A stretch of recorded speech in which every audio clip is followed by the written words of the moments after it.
नमस्ते दोस्तों। इस लॉकडाउन के दौरान सिविल सेवा की तैयारी कर रहे अभ्यर्थियों से मेरा निवेदन है कि कुछ खास बातों का ख्याल रखा जाए। दोस्तों, पीटी और मेंस परीक्षा, प्रारंभिक और मुख्य परीक्षाओं के दौरान हम जिन नियमों का पालन करते हैं या उनकी तैयारी के लिए 1.5-2 वर्षों से जो हम अपनी रणनीति लेकर चलते हैं, उनमें कुछ खास पहलुओं पर विचार किया जा सकता है। प्रारंभिक परीक्षा के लिए, पीटी परीक्षा के लिए आप बेशक किसी भी कोचिंग के नोट्स को पढ़ते हो, पढ़ें। आप कोई भी गाइड पढ़ते हो, पढ़ें। परंतु ये सारी चीजें सिर्फ एक मनोरंजन मात्र है, या यूं कहें कि आपके मन को बहलाने का साधन मात्र है। वास्तव में प्रारंभिक परीक्षा के लिए जो लोग टेक्स्ट बुक को फॉलो करते हैं, चाहे इतिहास हो, चाहे भूगोल हो, चाहे इकोनॉमिक्स हो, करंट हो, आईआर हो, सामाजिक विज्ञान हो, या फिर प्योर साइंस हो, इन सभी मुद्दों से संबंधित तैयारी के लिए आप हमेशा और अनिवार्य रूप में सिर्फ और सिर्फ टेक्स्ट बुक को फॉलो करें। अच्छी अच्छी किताबों को पढ़ करके उनकी एक अलग कॉपी भरें। उन्हें जितनी बार पढ़ें, उनमें से मुख्य बिंदुओं को निकाल कर, छांट कर उन्हें अलग लिखते हैं। दोस्तों, आप देखिएगा कि टेक्स्ट बुक से न केवल आपका पीटी एग्जाम तैयार होता है, न केवल आपकी प्रारंभिक परीक्षा तैयार होती है, बल्कि मुख्य परीक्षा भी तैयार कर लेते हैं। टेक्स्ट बुक को पढ़ने वाले कभी भी हताश नहीं होते, मायूस नहीं होते, उनकी तैयारी कभी अटकती नहीं। गाइड वगैरह में फंसने से बेहतर है कोचिंग के प्रिंटेड मटेरियल्स में फंसने से बेहतर है कि आप ऐसे टेक्स्ट बुक को पढ़ते रहें।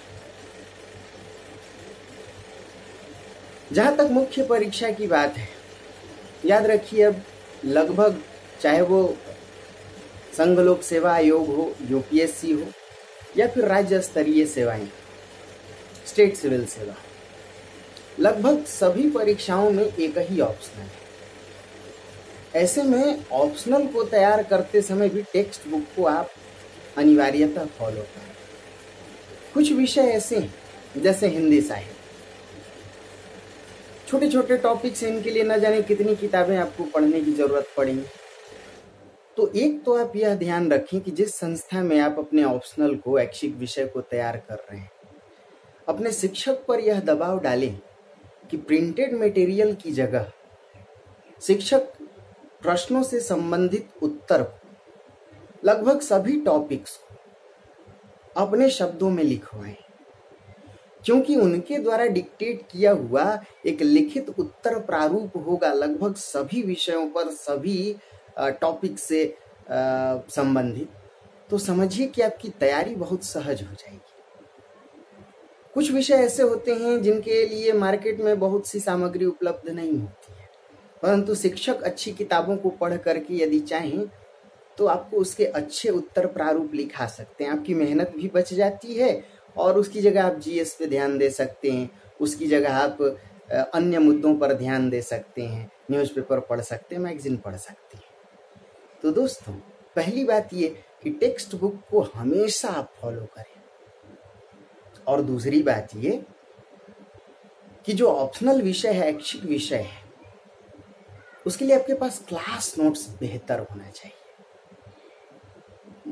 उम्मीद करता हूं कि जितने भी शिक्षक पढ़ाते हैं आपको बेहतर ही पढ़ाते हों।